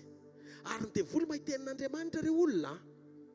Rehefa niakatra Jesosy teo izay midiny ary am-pon'i ary dia mitsora fa izy aniraka ny anjeliny aminao. Asanareo voasoratra hoe mba miteny voasoratra hoe koa ngarainy. Fa tsika izany mila manaraka maso akaiky mba hifanaraka amin'ny ao am-pon'Andriamanitra ny zavatra toritsika mba tsy hadiso ny filazantsaratsika. Ho hitantsika ny ligne directive na ny tsindalina sy ny tondro zotra. Feuille de route hitondran'ny tompo ny fiainam-panahintsika tsy hivona amin'izay ndrasany amintsika amin'ny fotoana ho amin'ny tanjona hampakarany antsika. Misy miainy ve ô? Ny mampiavaka an' Jesosy sy ny ministerany dia izay nampiavaka azy na sainy hotoritsika androany. Zany ny filazantsara ny famonjena antsika mandrakizay. Fa raha zany tsy kristianintsika. Izay nasain'i Jesosy sy natombony no ataontsika fa tsika makaporofo fotsiny ny tandindon'i Jesosy sy ny fisiny amin'izay nisehondro Mosesy. Événement dépassé reny. Fa be dia be zao ny atao hoe revail. Judaïsme transformé daholy fa tsy kristianisme. Mety misy olona tezitra mianao an'izany. Réalité zany. Zava-misy zany ary vérité koa. Nanaverina ato Baiboly tsara. Jereo tsara ny nahatongavan'i Jesosy. Jesosy le tandindo ny zavatra ho avy tany amin'ny testamenta taloha. Fa izy lefa tonga naneho ny tenany aty amin'ny testamenta vaovao. Inona ny verenanao ahita Jesosy tandindona tamin'ny fisehony rehefa hitanao ny tena izy? Fa misy zavatra mampetipety sy mahafinarinaritra izay eo amin'ny nofo. Na nitsinan ry Mosesy. Ry Mosesy era nitsina. Sitraka ve nisy ny fisaorana maintsy an' Jesosy. Na amin'ny fisaraham-bady, mpanambadiana, divorce zany. Dia hoy Jesosy hoe ny adalanareo no tonga Mosesy nanao an'izany fa tsy ohatran'izany teny aloha. Tany aloha Adama ray sy Eva ray. Adama sy madama ny nisy. Fa tsy Adama sy Adama akory. Asotehaka ho an'ny tompo ranga. Ndika fa raha voatsy Jesosy nitsiny Mosesy hoe tsy netony nataon-drangahy. Nitsiny Mosesy. Eli indray dia ozy izy Jaona sy Filipa hiditra ny Samaria satria ozy izy nytao a Samaria. Zay tsy mandray anao, zay tsy mandray anao. Tsy ndray sy tezitra be ry Jaona zany satria hitanareo le apôstôly setrasetra kely zany izy rolahy. Tsy vitan'ny tompo rangahy izay nataony Elia. Avy ary izy tenan'i Jesosy. Jesosy tsy ndray sy ndray Samaria anao. Tonga dia zao anaovy-demoa kely ireo andady sao afo avy any an-danitra fa voaopy zay tonga tao. Netiny cœur diso petraka. Dia Jesosy nijery taminy. Or izy rolahy ny mission ako. Nasiony Jesosy mission. tsy tonga handrava sy hamon'olona na hanozon'olona na handatsakafo ohatrany Eli, fa tonga hamonjy zao tontolo zao. Kepoka teo tsy nalatsaka le afo, tsisy motro, fiantsoana mazanga manko motro, tsisy motro latsaka boaka an-danitra any, tsisy afo latsaka avy tany an-danitra nandoran'izay olana anankinan-dreo tsiditra, satria ny mission an Jesosy noho izao amin'izao fotoana izao. Satria teo Eli any amin'ny testamenta taloha ny mpitoro teny tsy mijery hoe zao ny toe-pon'i Jesosy anie, tsy tonga hanozo fa tonga hamonjy. Dia faly ery ianao eny amin'ny altara ny tena ropa misavy rehetra fitsosina mitambatra ka tsy nampandroso ny fiainanao ho faty amin'ity volana jolay ity. Dia ny fiangonana rehetrarehetra manana fomba misavy natory fa mbola tsy délivreko mamaly hoe amen.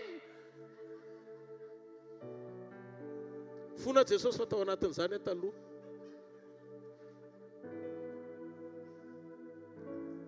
Le mission an Jesosy tsy hitanareo amin'izay izy misy mahasamy hafa azy le misy mpantsina sy le tena izy.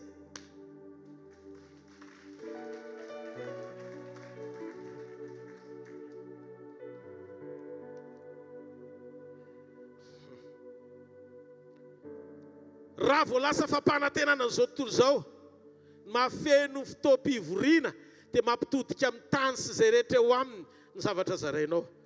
Ampitodio amin'ny Kristy fiainana ny olona. Mety andiso lalina sy amily ny finoana marina an Jesosy Kristy ho amin'ny tanjona tsy mampiorina tsara amin'ny finoana le izy. Dia izay mahatonga le mpino kristianina be dia be mitotototo. Tsy nivaliana tato angamba hariny amaly lasa mitady olona. Andraso ane ho zaraiko amintsika. Problema ane ao anatin'le izy dia zao lasa mamily lalana ny olona le zavatra torianao tsy banjina an Jesosy fa hijery anao. Andraso zavaiko. Mampahory sy mampiembotra ny hoe tsy azonao arak'izay nilanao azy zavatra tadiavinao avy amin'Andriamanitra. Mba hatsangany hoe ny olona efa saika victime an'izany. Rehefa tsy azonao izy nefa nisy profesia be ka tsy tanteraka le izy dia mitady verin-dalana ianao mba hatsangany hoe raha ohatra ka tena mba tena problème. So dia izany mamorona. Atramoka sy teka fa tsika menakafika eo anatin'ny doa. Mba velom-panantenana afaka tsy zarery zany mba tena amin'ilay teny. Hoy izy Paoly, banjiny Jesosy Kristy izay tompo sy mpanefany finoantsika. Zao koa nefa azadino rehefa tanteraka koa le zavatra tena nitadiavanao an'Andriamanitra dia tonga anao variana nadino azy. Zany ny problème n'ireny le olona avy ety amin'ny tany manitra nandray filazaony tsara hoe Kristy mampanankareny reny. Rehefa tonga ny ivelany tonga dia niala tamin'Andriamanitra satria mora kely ny azahoana trano amin'ny crédit, fiara amin'ny crédit, vao valiny crédit Kristy. Kina tsy nila anazy ko. Kina tsy nila anazy. Prospérité no tadiavanao azy. Wow! Tonga lavitra ianao any amin'ny tany mpanan-karena, paradisa tany ny hitanao. Aty ianao mitrongy mangataka ho amin'ny anaran'i Jesosy ny azahoanao zavatra tonga any ianao tafita adininao izy. Rehefa feno koa izay ilaina, adino Kristy satria le fototry ny filazaon-tsara nandresy lahatra ny fonao ny problème. Diso le izy. Dia hoy izy Satana, valiko vavaka ianao ho any Eropa. Aninona any Eropa? Mba tsy ahitany Kristy intsony satria le Kristy tadiavinao any Madagasikara mantra fa le any Eropa manan-karena. Kristy hafa hoy izy Paoly. Jesosy hafa hoy izy Paoly. Zay no mahasaro-pady ny zavatra toriana. Raha vao tsy asainy Jesosy toriana, no toriana Jesosy hafa ny tafiditra ao anatinao.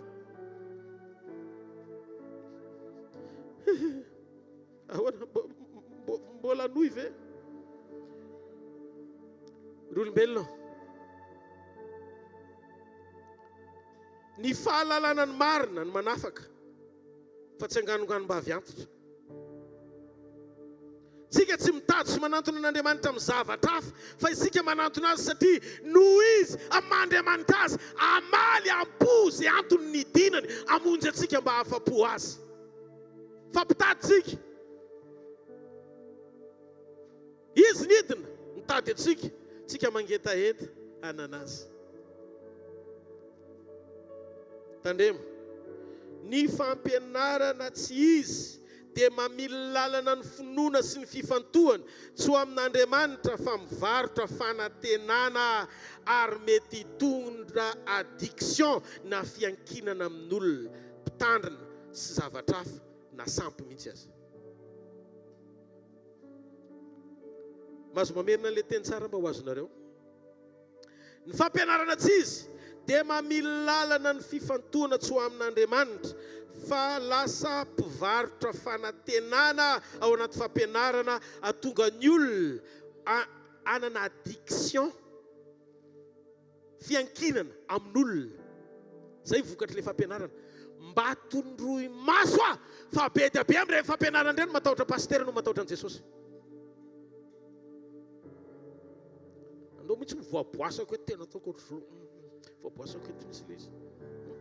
Be dia be ny matahotra pasteur no matahotra an Jesosy. Ary zay ilay problème. Rehefa hita pasteur dia olo-masina. Raha lahy teo ny tena ohatra olo-masina ery zay rehefa mahita ny mpanompon'Andriamanitra sy rehefa mandeha manao an'ilay asa. Fa raha vao miala eo anefa izay manana fiainana miafina. Sady manao an'ity no manao an'ity no manao an'ity. Any amin'ny mangingina. Ary le manao an'ilay anankiray moa dia efa fiainana mihitsy. Dia hitanareo ilay izy addiction. Dia ilay addiction koa fatahoran'olona. Lasa misy sokajy, lasa tsy mahatonga anao olona fantatra Andriamanitra sy mamantatra azy. Fa olona te ho fantatr'olona mila sitraka amin'ny olona. Dia jereo amin'izay. Be dia be ny tsy mpanompon'ny Kristy ao am-piangonana. Olona fa ny ilako fity sa Andriamanitra. Sa mila sitraka amin'ny olona. Fa raha mbola mila sitraka amin'ny olona tsy mpanompon'ny Kristy. Fa ny tena mpanompon'i Jesosy manompo tsy mila sitraka, manatanteraka ny asany fitiavana, tsy mila fanaraha-maso, fa olona matahotra an'Andriamanitra tsy marety.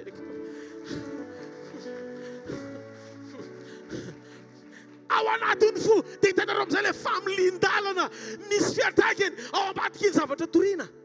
Filazantsara inona ny ao anatinao ary fiangonanao?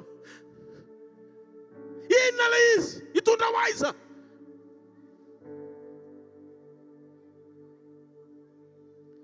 Korintianina faharoa.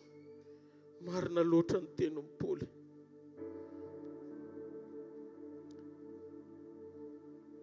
Tamin'ity tena tsy niandry amin'ny Paoly fa nahita amin'ny Paoly mihitsy tamin'ity. Korintianina faharoa toko faha 2:14. Fa raha misy tonga ka mitory Jesosy hafa, izay tsy nitorianay, na ianareo mandray fanahy hafa, na filazantsara hafa, izay tsy niraisinareo. Ay, tsara ny andefetinareo amin'izany.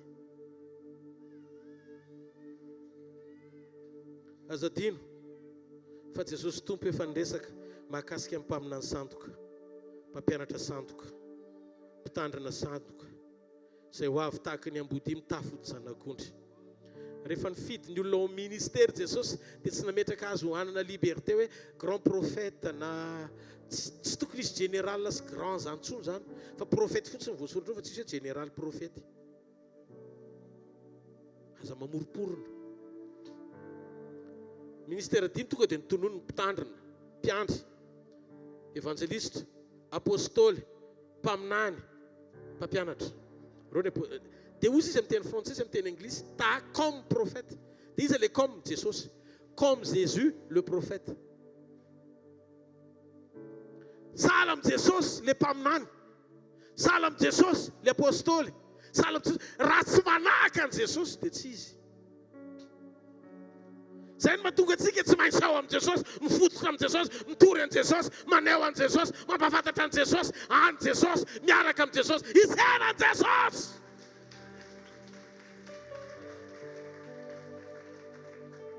Halleluja!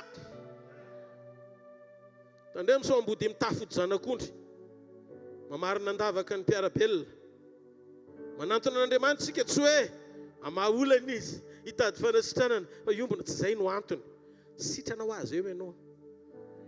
Afaka ho azy eo. Dia zavatra rehetra mampahory ianao vavany any rehefa hitany hoe anazy ianao.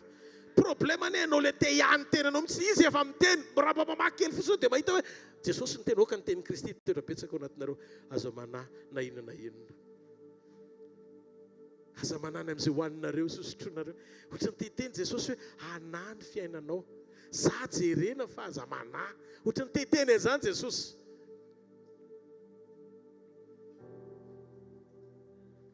Tsy antony mihitsy hitadiavantsika azy zay matery atsika. Natao ivany olona, natao hiala ny aretina. Ary zay ataony eo koa tsy maninona. Fa zao, za tsy hiala amin'ny toady Jesosy. Amen. Miaraka eny tsika asianao mandra-piverinao. Amen. Firy aloha ndresy lahatra amin'izany e. Farany dia androso amin'ny fanasan'ny Tompo isika. Raha androany Jesosy no avy. Dia eo naminy ianao. Izy dia nilaza fa maro ny manenina. Teo eo amin'ny toeranao 15 minutes fotsiny le olona. Ary izy ny tantaran'izany. Teo amin'ny toeranao androany izy na 15 minutes fotsiny azy. Fa tsisy azon'le olona tao intsony. Ary mahagaga fa io ohatra ny meny Jesosy io koa dia mpanan-karena ratsy fanahy tamin'ny andron'ny Lazarosy mandry. Rehefa ny mpanan-karena no mitoky amin'izay ananany dia ohatra no afaka eny iny ainy rehefa very ny volany.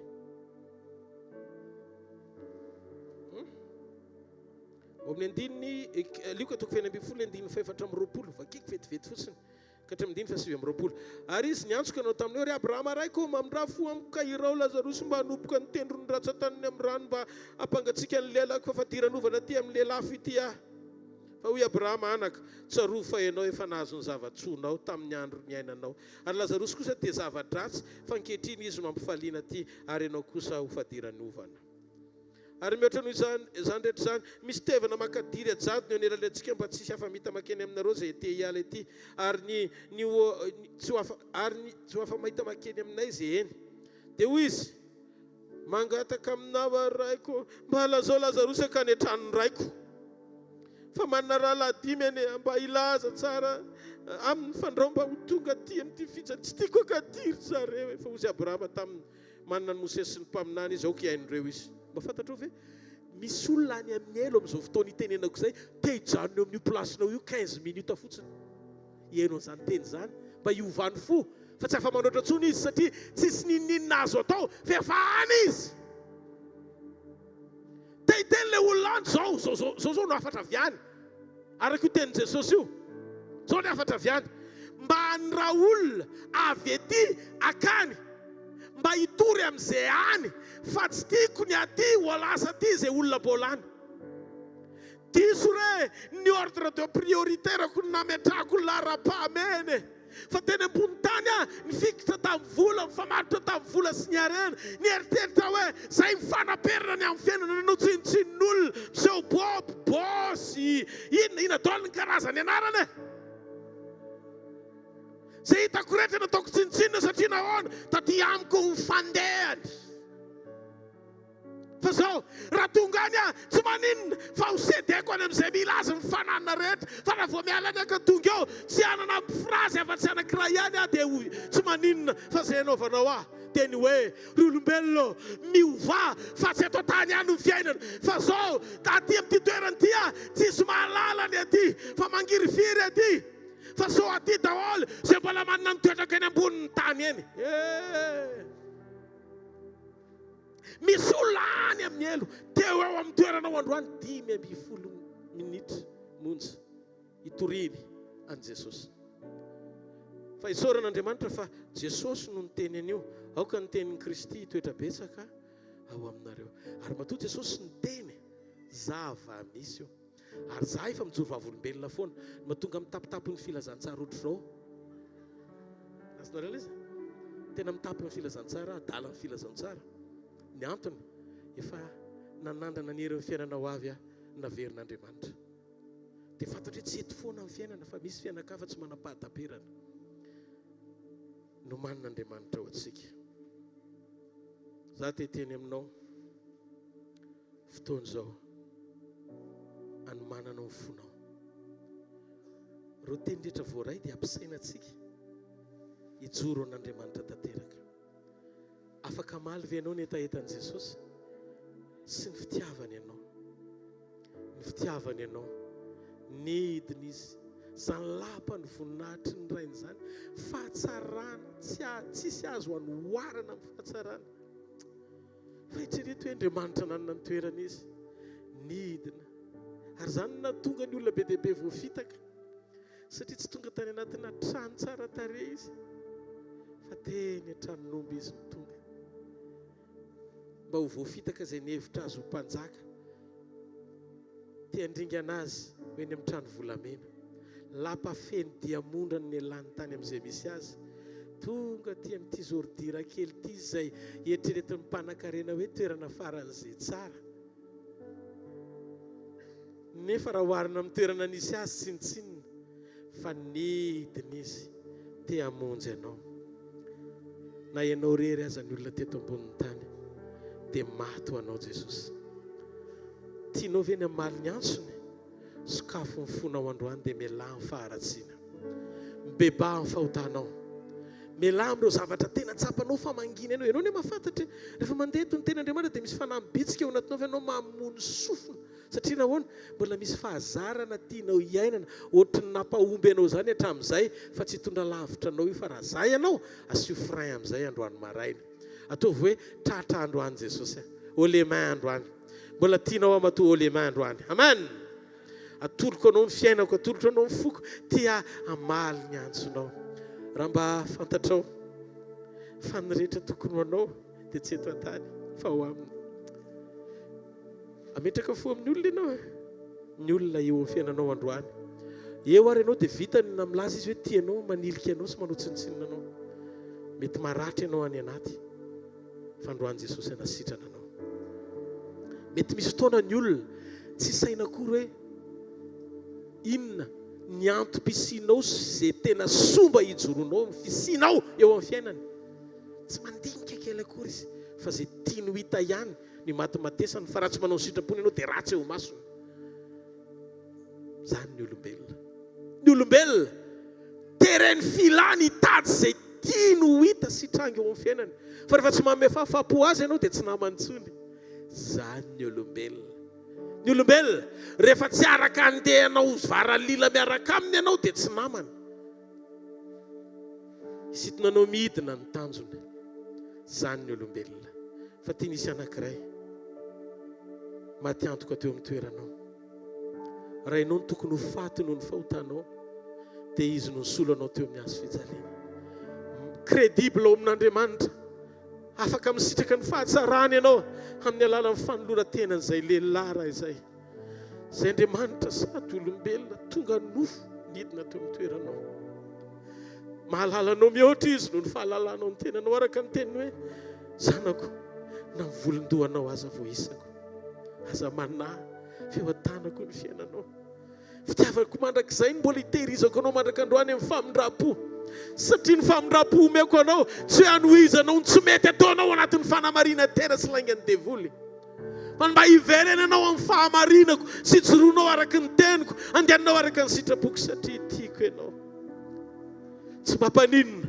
fa tsy ny ratsy vitanao no hanova ny fitiavako fa miandry ny fiverenanao mba hananganako anao ndray vonina ny amelanao izy vonina ny famelan-keloko avy aminy tsy tonga nameloko anao izy raha mbola isany velona ianao zany mahatonga n'le very tany amin'ny elo na naintaina fa tsy afaka verina itsony anambara mipiraitam-po aminy mba hiverenandreo amin'Andriamanitra fa androany ianao isany mandreza ny teny zany mbola eto an-tany afaka manapa-kevitra ianao niteny amin'Andriamanitra hoe Jesosy io za tena te ho isan'ny olona hiaina sy sitraka ny famindram-ponao hijoro amin'ny fiovam-po raha mandondona ny fahamarinana aza ilika amin'ny fanamarina tena raha mandondona ny fitiavany aza katona ny fo fa raiso fa tianao izy no ny fitiavany dia zao no nataony ainy mampionina mety misy zavatra mitranga eo amin'ny fiainanao hitany io dia zao no nataony tampianany aza malahelo ny fonareo mino ny ray dia mino ako ao an-tranony raiko misy fitoerana maro raha tsy izany dia efa nilaza taminareo fa andeha amboatra fitoerana ho anareo ary iverina indray akanareo ho any amiko any amin'izay toerako no hitoeranareo koa. Ny kristianina rery manana Andriamanitra sady tompo napahana tena fiainana mandrakizay. Sambatra ianao izay nandray an Jesosy, sambatra ianao izay mino an Jesosy. Mialohany andraisantsika ny fanasan'ny tompo, tsangany eo amin'ny toerana misy ianao. Sokafo ny fonao.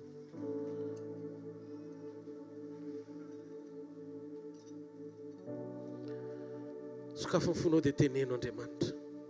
Sokafo ny fonao dia teneno Andriamanitra. Androany Jesosy ho manantona anao, manantona anao amin'ny foko manontolo. Miokoray minitra ianao ivavaranao manokana, tena sokafo eo anatrehany Jesosy izay hitanao hoe zavatra tokony ho diovin-drany, anananao fihavanana aminy. Aza manamelo tena fa tsy tonga nameloka anao izy, fa ny famindram-pony matanjaka be mihitsy anangana anao, manapa-hevitra tsara fotsiny. Dia teneno Andriamanitra. Ninninona nampalahelo anao, ninninona mbola tsy tanteraka teo amin'ny sitraponao, ty tamy hanantona anao Andriamanitra. Raisoa, tadio ilay zanak'adala, sy ny zavatra raha tsy vita ny tany ivelany fanoharana nentin'i Jesosy, na tonga tsy noraisy ny rainy, fa ny fahitany ny rainy azy ny verina. Androany ve ianao afaka ny verina amin'i Jesosy, anapa-kevitra amin'ny fonao manontolo fa zany no nahatongavany. Mba eritrereto ato anatin'ity fivoriana ity izy, dia mijoro eny anoloany tsirairay avy eny mijery ianao, dia mandinika ianao izy, dia fantany ao anatinao, fantany ao am-ponao, hitan'izay zavatra hitarainanao ka ilanao mikasika avy aminy. Dia izao no nataony aminao.